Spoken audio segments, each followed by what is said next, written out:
Remigración es un concepto que quizá aún no se ha conocido por todo el mundo, pero que está entrando con mucha fuerza en el mainstream político de cada vez más países. Ha estado muy presente en la campaña electoral de Alemania el pasado mes de febrero, donde ha sido utilizado sobre todo por el partido AfD, Alternativa por Alemania, y en este país ha sido elegido incluso como un voto o palabra tabú del año 2024. También ha sido utilizado por Trump en un tuit tras ganar las últimas elecciones, su uso explotado en redes sociales y poco a poco está siendo utilizado cada vez más por grupos y partidos políticos en toda Europa y también en España. Pero, ¿qué significa remigración? La idea de remigración abarca todas las medidas legales, económicas y culturales destinadas a revertir la inmigración masiva de población no autóctona de un lugar, con el objetivo de preservar la identidad etnocultural de una nación. No se trata de un concepto racista o supremacista blanco, sino que se parte de la base de que convertir a una nación, pueblo, grupo étnico en minoría en su propio territorio es algo negativo. De hecho, la inmensa mayoría de antecedentes históricos, y los hay, como veremos en la última parte del episodio, no se han producido en países blancos o de origen europeo, mayoría blanca, según el término que se prefiera, sino más bien al contrario. Sin embargo, hoy en día este concepto es especialmente relevante para los países blancos, ya que la situación actual, la invasión migratoria que está sufriendo Europa, es sencillamente inconcebible en cualquier otra parte del mundo. Y de hecho también lo habría sido en España y en Europa hasta hace muy poco tiempo. A este respecto, debemos partir de tres hechos fundamentales. En primer lugar, que un país no es su geografía, es su pueblo, es su gente, y los pueblos no son reemplazables. Japón es Japón por los japoneses, Noruega es Noruega por los noruegos, Uzbekistán es Uzbekistán por los uzbecos, y España es España por los españoles. Y sin españoles no hay España, hay otra cosa. En segundo lugar, se está produciendo un reemplazo poblacional, y esto no es un mito, ni es una conspiración de la, entre comillas, extrema derecha. Basta con entrar en el metro de cualquier gran ciudad española o echar un vistazo a las cifras de natalidad en España, sobre todo en la región mediterránea, pero no solamente allí. En muchas zonas de España estamos a una sola generación de que los españoles sean minoría. Y en tercer lugar, que este reemplazo poblacional que está ocurriendo tiene consecuencias y a la larga resulta en la destrucción de una nación. Y efectivamente lo que está ocurriendo en la actualidad en Europa Occidental y que décadas de propaganda endófoba en los medios han conseguido que parte de la población autóctona acepte, incluso celebre, en caso de ocurrir en cualquier otra parte del mundo, el mismo progresismo que lo promueve y lo celebra no dudaría en calificarlo de etnocidio, y tendrían toda la razón. Como ya hemos mencionado, es un fenómeno que está produciéndose únicamente en países blancos. No existe ninguna campaña que defienda que hay demasiados nigerianos en Nigeria, ni que fomente la diversidad en Corea, en Israel o en Azerbaiyán. Es algo que se aplica únicamente a los países de mayoría blanca. A continuación vamos a abordar algunos de los mantras relativos a la inmigración que los medios de comunicación y la gran mayoría de políticos repiten ad nauseam, y en los próximos episodios del podcast vamos a abordar en detalle cada uno de estos puntos con datos a la mano. 1. El mantra de que siempre ha habido inmigración. En realidad, las cifras de inmigración masiva actual, Europa y también España, no tienen ningún tipo de precedente histórico. En el caso de España, han entrado más de 9 millones de inmigrantes solo desde el año 96, la gran mayoría de ellos de fuera de Europa. Y si echamos un vistazo a otros países, por ejemplo Reino Unido, vemos que en el caso de Londres, en unas pocas décadas, la población británica autóctona ha pasado de ser el 97% de la población total a ser apenas el 36% de la población londinense actual. Además, si continúa la tendencia migratoria actual, antes de 2066, los británicos autóctonos ya serán minoría en la totalidad del Reino Unido, y esto es extrapolable a gran parte de Europa occidental. También carece de precedentes el planteamiento ideológico actual, y es que en miles de años de historia humana ningún pueblo, nación, grupo étnico ha aceptado convertirse en minoría en su propio territorio voluntariamente, a menos que esto fuera como consecuencia de una invasión militar o de una guerra que hubieran perdido. Y eso es exactamente lo que se está exigiendo hoy a la población europea en los países en los que constituyen la población autóctona, indígena, si se quiere utilizar ese término. 2. La supuesta integración. Integración que realmente hasta hace poco tiempo significaba poco menos que asimilación total, veas el contexto de Estados Unidos. En la actualidad se está utilizando para inmigrantes que dan los buenos días y, al menos de momento, no han macheteado a nadie. Bajo nuestro punto de vista, en el contexto español, existe la posibilidad de integración entre dos grupos. En primer lugar, otros europeos y, en segundo lugar, hispanoamericanos eurodescendientes o predominantemente eurodescendientes. Más allá de esto, en la práctica, es una palabra vacía. Ya es famosa la frase, han nacido aquí así que son tan españoles como Abascal, pero este principio de integración simplemente es falso. Es falso porque solo se aplica a la inmigración a Europa y sería inconcebible en cualquier otra parte del mundo. Si yo naciera en Japón, por ejemplo, porque mis padres hubieran estado trabajando allí o por lo que fuera, nadie en su sano juicio diría que soy japonés. Es falso porque es un mantra en boca de políticos y activistas que en su mayoría obtienen un beneficio de esta inmigración masiva, pero ni siquiera de los propios inmigrantes. Podríamos buscar un solo marroquí nacido en España, un solo argelino nacido en Francia, que se identifique como español o francés, y sobre todo que esté dispuesto a poner los intereses de su país de nacimiento por delante de los intereses de su país de origen. No lo hay. Y diga lo que diga el bonista, que al fin y al cabo repite lo que oye en la tele, ellos no tienen ni la más mínima duda de lo que son y lo que no son. Es falso porque la inmigración de poblaciones incompatibles resulta inevitablemente en el surgimiento de sociedades paralelas y, cuando las cifras de inmigrantes lo posibilitan, de guetos. Es falso porque basta echar un vistazo a la tercera y a veces cuarta generación de inmigrantes en otros países europeos para comprobar que, lejos de asimilarse, un porcentaje bastante considerable de esos inmigrantes refuerzan cada vez más su identidad de origen, y en el caso de inmigrantes provenientes de países musulmanes, incluso su grado de religiosidad. De hecho, muchos países occidentales, y poco a poco también en España, están viendo la formación de una identidad paninmigrante entre algunos de estos grupos, una identidad común frente a la población autóctona. Como ejemplo de esto, basta ver las manifestaciones, entre comillas, contra el racismo en Reino Unido, por ejemplo, las manifestaciones de Black Lives Matter hace un par de años, o las manifestaciones por Palestina, en las que participan grupos que no forman parte del mismo grupo que reivindica esa causa y que en sus países de origen con toda probabilidad estarían enfrentados, pero que encuentran un frente común frente a la población autóctona, los blancos, Occidente, etcétera, etcétera.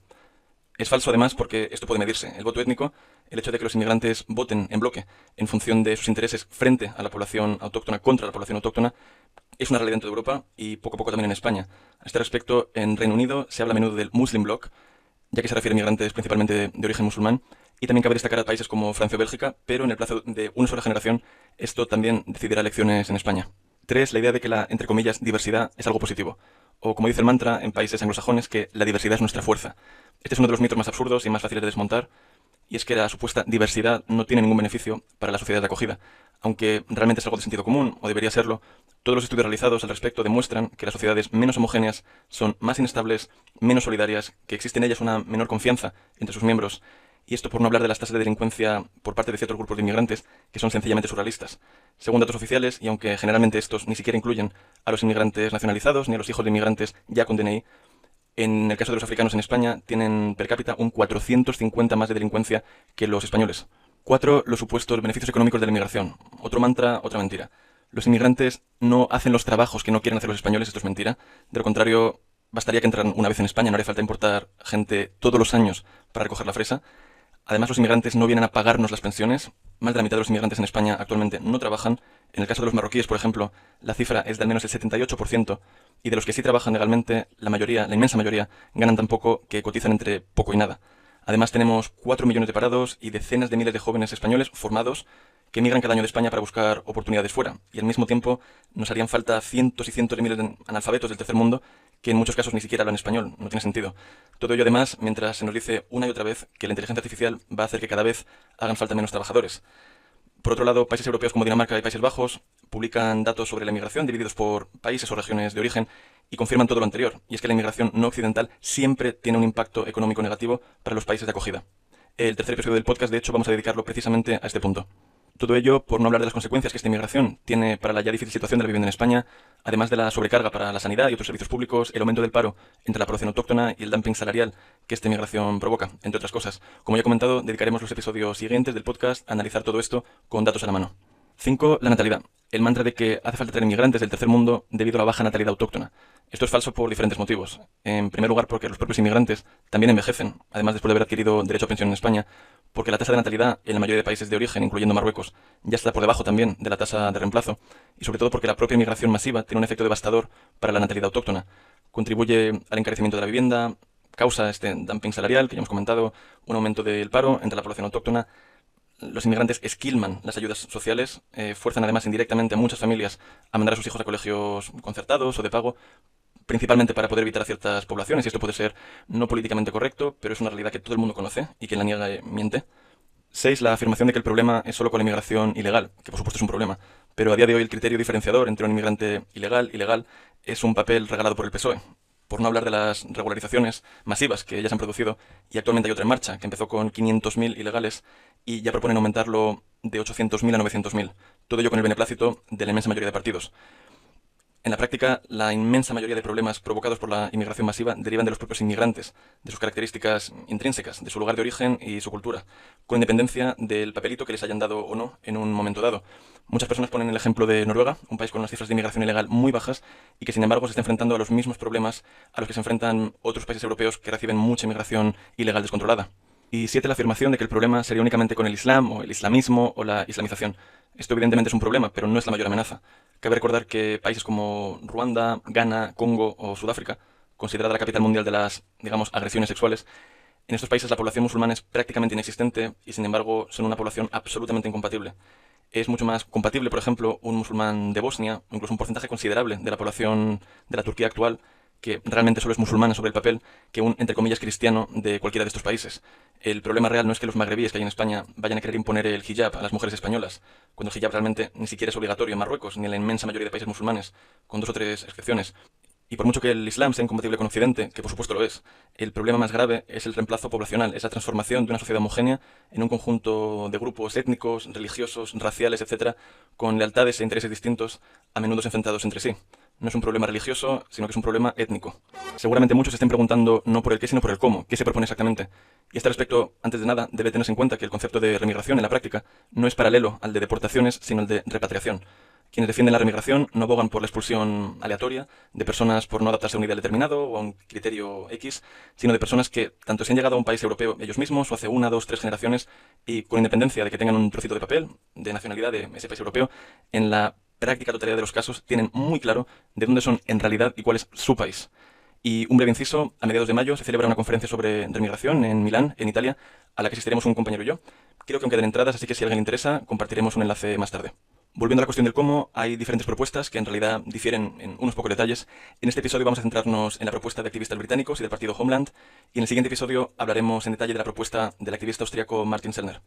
La propuesta de los británicos comprende varias fases, algo que no solo es necesario desde un punto de vista, digamos, logístico, sino también para poder conseguir un cambio cultural imprescindible para poder poner esto en práctica, algo que solo puede conseguirse de manera gradual.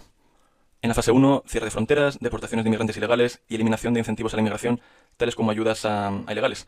Estas medidas no solo serían factibles hoy, con la legislación vigente en la mano, sino que ya se aplican y se consideran obvias, además, en la inmensa mayoría de países del mundo, incluyendo en los países de los que proviene la inmensa mayoría de inmigrantes ilegales actualmente en Europa, siendo Europa Occidental la única excepción. En la fase 2, la revocación de permisos de residencia y deportación de todos los inmigrantes legales que cometan delitos. Una vez más, algo que sería factible hoy mismo y que se considera obvio en países no occidentales. En la fase 3, la revocación de la nacionalidad a todos aquellos inmigrantes que hayan entrado en el país correspondiente, en este caso España, de manera ilegal, aunque hayan podido aprovecharse de algún hueco en la legislación para poder regularizar su situación a posteriori. En la fase 4, la revocación de permisos de residencia y deportación de todos los inmigrantes legales que no trabajen y que vivan de ayudas y de parasitar al Estado. Una vez más, una obviedad en la mayor parte del mundo. Podemos mencionar el ejemplo de China, pero lo haremos en el próximo episodio. En la fase 5, la revocación de permisos de residencia y deportación de todos los inmigrantes legales que atenten contra los intereses del país de acogida. Esto, además de ser una obviedad en la mayor parte del mundo, ya ha sido aplicado, por ejemplo, por Francia, en casos de yihadismo, algo que demuestra que es más que posible y que para ello solo se requiere voluntad política. En la fase 6, aunque en realidad es algo que puede aplicarse en cualquier momento, por un lado medidas, llamémoslas culturales, que hagan que la población inmigrante no se sienta a gusto, es decir, lo contrario de lo que se hace actualmente. Podemos hablar de prioridad nacional para las ayudas sociales, para ayudas a la natalidad, para vivienda protegida, dejar de acomodar comida, días festivos, espacios públicos a la población musulmana y un largo etcétera. También programas de repatriación voluntaria mediante incentivos financieros, algo que ya ha puesto en práctica Dinamarca, así como Suecia, o la sustitución de fuerza laboral inmigrante por fuerza laboral autóctona. Como ya he comentado, lo abordaremos más adelante en detalle, pero por ejemplo Israel exige a los empresarios locales que justifiquen y demuestren que no pueden encontrar a trabajadores en el mercado local antes de poder siquiera intentar contratar a un extranjero. Y hay un sinfín de ejemplos más. Y por último, en la fase 7, la repatriación forzada. Esta quizás sea la parte más controvertida y donde más de uno se preguntará si es realista o si no es más que una utopía. Y sin embargo hay muchos ejemplos de repatriaciones masivas en tiempos de paz, es decir, por una decisión política, no siendo expulsiones de población durante una guerra, por ejemplo. Solo durante el siglo XX se produjo la deportación de más de 10 millones de alemanes después de la Segunda Guerra Mundial, de los territorios que Alemania perdió en Europa del Este. Se produjo el intercambio de población entre Grecia y Turquía en 1923, que afectó a más de 1,5 millones de personas. Se produjo el intercambio de población entre India y Pakistán en 1948, tras la independencia y partición de la India, que afectó a 16 millones de personas. Y se produjo la expulsión de más de 350.000 musulmanes de Bulgaria en 1989, en la llamada Gran Excursión, tras una década de campañas de asimilación forzosa por parte del gobierno comunista de Bulgaria, en el llamado proceso de revitalización de Bulgaria, y en este caso se trataba de una población que llevaba allí cientos de años, lo cual no supuso ningún obstáculo. Si buscamos ejemplos más recientes, encontramos la expulsión de más de 300.000 palestinos de Kuwait en marzo del 91, después de que los líderes palestinos mostraran su apoyo a la invasión de Kuwait por parte de Saddam Hussein. Encontramos la repatriación forzosa de 1,3 millones de afganos de Irán en los últimos 3 meses de 2024, y además hace poco el gobierno iraní ha anunciado la deportación de otros 2 millones en los próximos meses, y es factible. Pakistán, por su parte, ha repatriado a otros 800.000 inmigrantes afganos en el mismo periodo de tiempo. También encontramos, como ya hemos mencionado, los incentivos económicos de Suecia y Dinamarca para la repatriación voluntaria de inmigrantes, una medida que ha tenido éxito, al menos de momento, y Suecia, por ejemplo, este último año ha tenido más emigración que inmigración por primera vez en 50 años. O, por ejemplo, hace apenas 2 semanas, aunque no se trate propiamente de repatriaciones, el anuncio de Estonia de que van a reformar la constitución del país para poder dejar sin derecho de voto en las elecciones municipales a miembros de la minoría rusa y bielorrusa en Estonia, sencillamente por no considerarles lo suficientemente leales al país. Y hay que tener en cuenta este último ejemplo por el precedente que crea de forma inmediata. En los próximos episodios vamos a abordar en detalle estos y más ejemplos de repatriaciones forzosas que ya se han puesto en práctica en otras partes del mundo, pero ahora vamos a centrarnos en 3 ejemplos concretos que podemos definir claramente como ejemplos de remigración. El primer ejemplo es Argelia. Argelia fue colonia de Francia entre 1830 y 1962 y durante estos 132 años de periodo colonial se establecieron allí más de 1 millón de personas de origen europeo, que más tarde serían llamados pieds noirs. Una gran mayoría de ellos eran franceses, aunque también había españoles, italianos, malteses, etc. Por ejemplo, en Orán, la segunda ciudad del país, había un 60% de población de origen europeo y también había grandes minorías en Annaba o en Argel, en la capital. Cuando Argelia consiguió su independencia de Francia, en 1962, más de 800.000 europeos fueron expulsados de golpe. En muchos casos eran personas que habían nacido en Argelia y cuyas familias llevaban allí 2, 3, 4 generaciones. De los apenas 200.000 europeos que quedaron, que a menudo eran personas de edad avanzada, en núcleos de población determinados, etc., apenas 3 años más tarde solo quedaban en el país la mitad, unos 100.000 europeos. Para los años 70 eran apenas 50.000, para los años 90, cuando empezó la guerra civil de Argelia, eran apenas 30.000 y en la actualidad habrá unos pocos cientos.